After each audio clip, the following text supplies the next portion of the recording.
Welcome to Drips News. Stay connected with us online for the latest updates on today's top stories.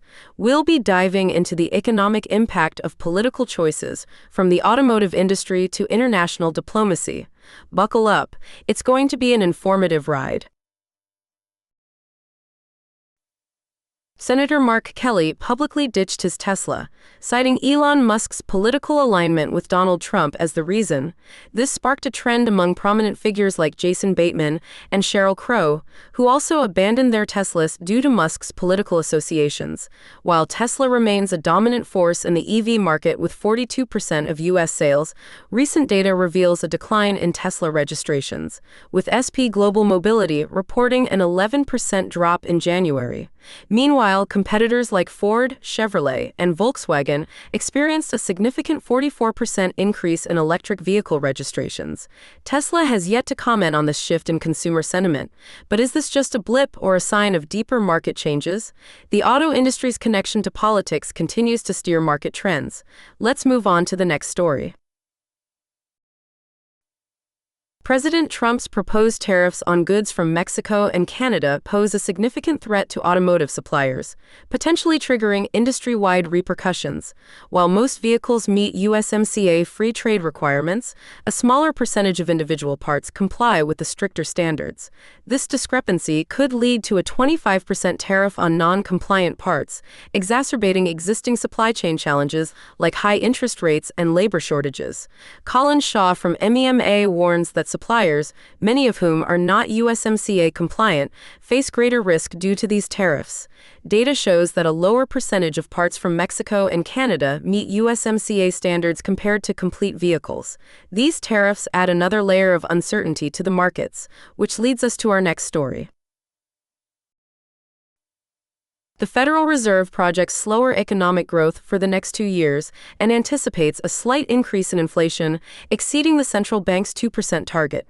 Despite maintaining the forecast for 2 rate cuts, signs suggest the Fed may hold steady, keeping borrowing costs for mortgages, auto loans, and credit cards unchanged. Fed Chair Jerome Powell noted that President Trump's tariffs are contributing to inflationary pressures, potentially delaying progress toward price stability. In response, Trump urged the Fed to cut rates as tariffs begin to ease into the economy. The tension between fiscal policy and monetary policy creates a conflicting economic outlook. Up next. Market volatility is high, with investor sentiment plummeting into extreme fear territory and consumer confidence sharply declining.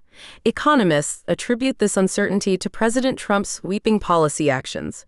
Trump maintains that he inherited a catastrophic economic situation from the Biden administration, a claim that economists and fact-checkers dispute, citing data indicating that Biden handed Trump a strong economy poised for further growth.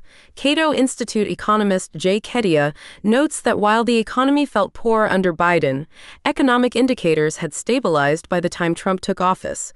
These economic tensions provide the backdrop as the president attempts to negotiate an end to the war in Ukraine. The White House is intensifying efforts to fulfill President Trump's pledge to end the Russia-Ukraine war, with officials from Washington, Moscow, and Kyiv scheduled to meet in Saudi Arabia. These meetings follow Trump's calls with Presidents Zelensky and Putin, where a pause on attacks targeting energy facilities was agreed upon. However, details of this partial ceasefire remain vague, and discrepancies exist between White House and Kremlin readouts regarding the scope of the agreement.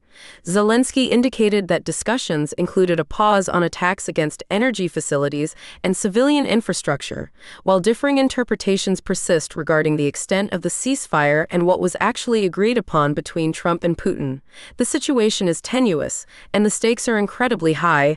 Let's delve deeper into the diplomatic dance. President Trump's recent calls with Presidents Putin and Zelensky mark the most significant diplomatic push to end the Ukraine war in 3 years. Despite Putin's refusal to agree to a 30-day ceasefire, Trump is portraying the initiation of dialogue as a victory.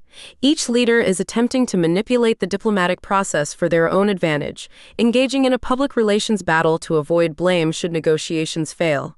The White House is emphasizing progress to maintain the possibility of a peace process and reinforce Trump's image as a dealmaker. Putin's rejection of the ceasefire indicates his unwillingness to end the war under current conditions, while Zelensky appears to be aligning with Trump's requests.